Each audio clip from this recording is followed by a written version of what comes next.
Mpenzi mtazamaji wa chaneli yetu ya TanzaPulse ambapo tunaangazia siasa. Karibu tena kwenye chaneli hii, na uchambuzi wa leo tunaenda kuangalia mengi yanayoendelea kufanyika katika nchi ya Tanzania, haswa katika ulingo wa siasa. Ikiwa ni mgeni hapa, tafadhali kumbuka kugonga hiyo kengele na vilevile kusubscribe ili uwe mfuasi wetu, tuweze kuanza hii safari ya pamoja.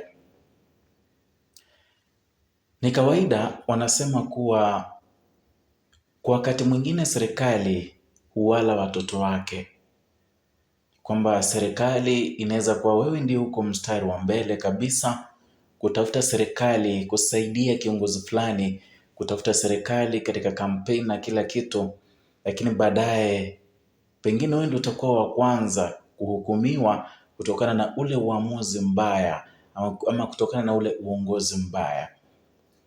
Kinachofanya niseme haya nchini Tanzania,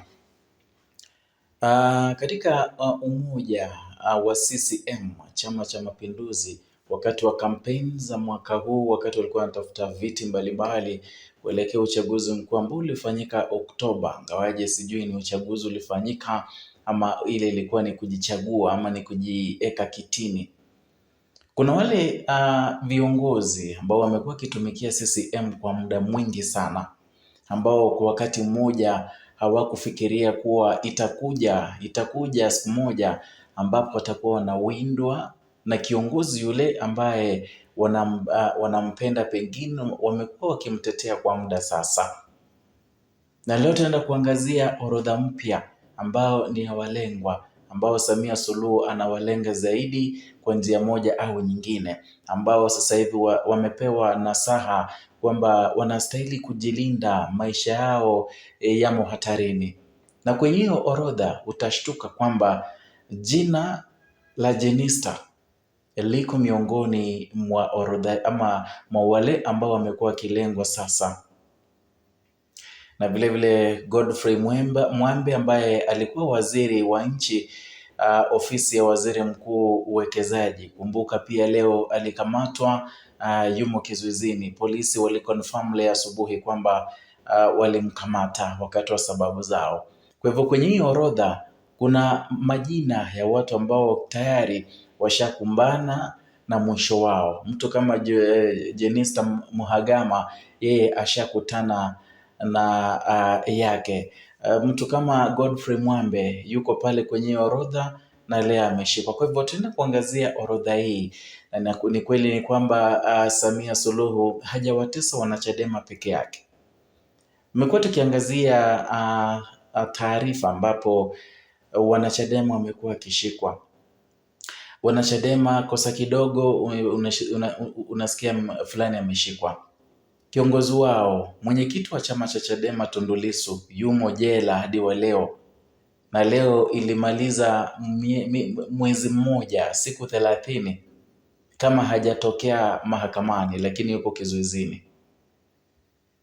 Ndio swali wengi wanajiuliza kwamba ikiwa basi Tundu Lissu kafanya makosa ndiyo ya uhaini, mbona sifikishwe mahakamani? Kumbuka alisema kwamba wana mashahidi wa kutosha na kwamba kesi hiyo ingefanyika mbio iweze kukamilika. Lakini ona sasa, mwezi mmoja sasa hajapelekwa mahakamani. Je, sijui kwamba hiyo ni kesi ama ni kesi halali ama ni ya kulimbikizwa tu kwa sababu za kisiasa. Lakini kama kawaida nilikuambia kwamba ingawaje ndio kuna wale wa opposition ambao kidogo wanaona mkono dhalimu wake Samia Suluhu, vilevile kuna wale ambao wamo ndani ya serikali lakini wanaishi kwa uoga. Nambari ya kwanza tunaye alikuwa naibu waziri mkuu na waziri wa nishati, Daktari Doto Biteko. Huyu Doto Biteko, mpenzi mtazamaji, ni wa karibu sana naye, anaitwa Daktari Emmanuel Nchimbi. Kwenye video ambazo zimepita nimekuwa nikikwambia kwamba sasa hivi uhusiano baina ya Daktari Nchimbi naye Samia Suluhu si mwema, kwamba wawili hawa wana vita vya chini kwa chini. Ndiposa Daktari Nchimbi, Watanzania wengi na wazalendo wameshinda kumwambia tafadhali tafuta walinzi wako wenyewe binafsi ili maisha yako yawe salama. Kwa hivyo huyu kwa jina Nishati kunradhi, Daktari Doto Biteko ni miongoni mwa wale viongozi ambao wamo karibu sana naye Daktari Nchimbi, na ameonywa sana na analengwa, anawindwa vibaya sana. Nambari ya pili tunaye Hussein Bashe, vilevile alikuwa waziri wa kilimo na ni rafiki wa karibu zaidi naye Daktari Nchimbi vilevile. Kumbuka Jenista, vilevile Jenista ambaye aliaga dunia Mhagama, vilevile alikuwa rafiki wa karibu wake Daktari Emmanuel Nchimbi, lakini sasa hivi kafariki, na serikali imekataa kwamba postmortem ama upasuaji wa kufanya uchunguzi zaidi usifanywe. Wanaharakisha kwamba maziko yafanyike tarehe 16. Kwa nini? Kuna sababu.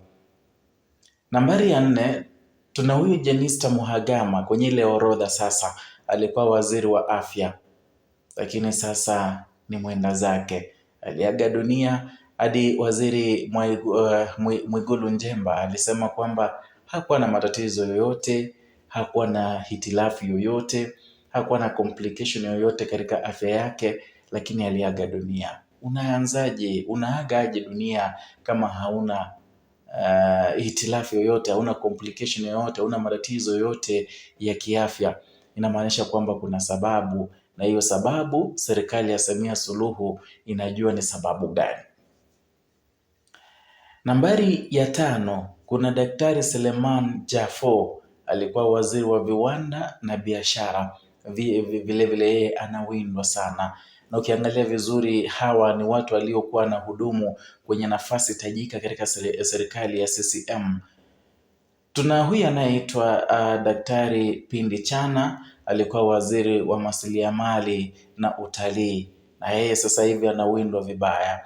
Tuna Daktari Damas Ndumbaro, alikuwa waziri wa katiba na sheria, pia anawindwa. Tuna Umi Mwalimu, alikuwa waziri wa afya. Nakumbuka huyu Umi Mwalimu alikuwa amezuiliwa kwenye mpaka wa kuingia Kenya.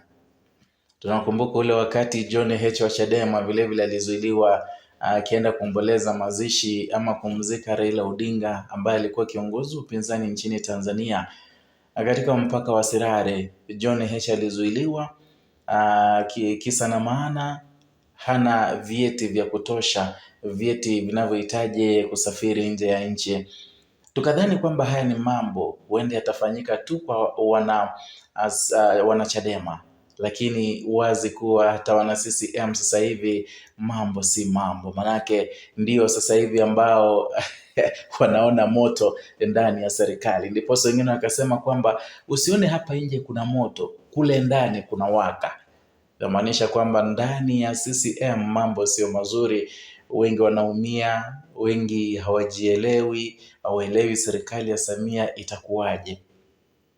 Kwa hivyo ndio maana tunasema kwamba wewe kama kiongozi, ikiwa wewe ni mwanachadema, wewe ni mwana wazalendo, ACT Wazalendo, wewe ni mwana CCM, wakati unashabikia kiongozi yoyote, wakati unatetea chama, wakati unatetea ule uongozi, lazima ikupitukie kuwa siku moja ukienda huo uongozi utakumeza wewe mwenyewe. Huu uongozi ambao uliopigania wa kidhalimu, uongozi wa kikatili, ule ukatili ambao unaona unafanyika kwa wengine, kwa wale wa upinzani, usije ukadhani wewe ni tofauti sana, usije ukadhani wewe ni maalum sana. Ule ukatili waweza fanyika kwako vile vile. Kwa hivyo hao ni wana CCM ambao hawakujua kwamba siku itafika kwamba watakuwa wanawindwa.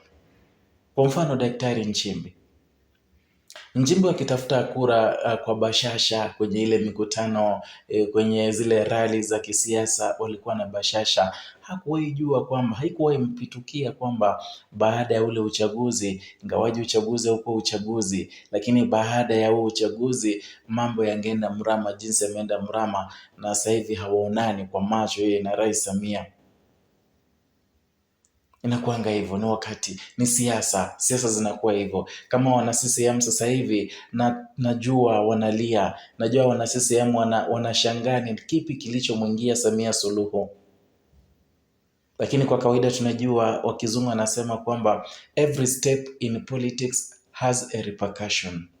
Kila hatua katika siasa lazima kuna malipo. Kwa hivyo hawa pia wanalipwa, na wengi wao kwenye hii orodha ni wale wenye wako karibu sana na Daktari Emmanuel Nchimbi. Na kwa hivyo sasa Samia Suluhu anataka kumuonyesha nani babe, nani hapa kusema, nani dume, hata kama jike. Sijui niite dume jike. Nakumbuka kuna taarifa ambayo ilikuwa imetupiliwa mbali kwamba ni uongo. Msemaji wa serikali Gerson Msigwa akasema kwamba ni uongo, kuna wale wanaoeneza taarifa za uongo. Lakini ni kweli kwamba wale waliohudumu katika nafasi mbalimbali katika serikali zilizopita sasa wako kwenye uangalizi mkali. Wameambiwa wasinene, wasiseme chochote. They are under house arrest. Kwa sababu gani? Kwa sababu gani? Ni ile kwamba Samia Suluhu anataka aongoze kwa chuma, anataka aongoze kwa silaha, anataka kuongoza kwa moto, kwamba liwalo na liwe anaongoza, kwamba wale viongozi ambao walikuwa viongozi tajika katika nafasi za juu serikali hii iliyopita ama serikali zilizopita wasije wakazungumza, kwa maana wanaweza kushawishi watu dhidi yake Samia Suluhu. Sijui serikali yake itakuwaje, sijui tunaenda wapi kama Watanzania. Lakini kwa yote tunasema tunaachia Mungu, kwamba siku moja tutajitoa kwenye minyororo ya ukoloni mamboleo, ukoloni wa mtu mweusi, kwamba tumebanwa kwenye minyororo na si mkoloni mzungu bali mkoloni Mwafrika.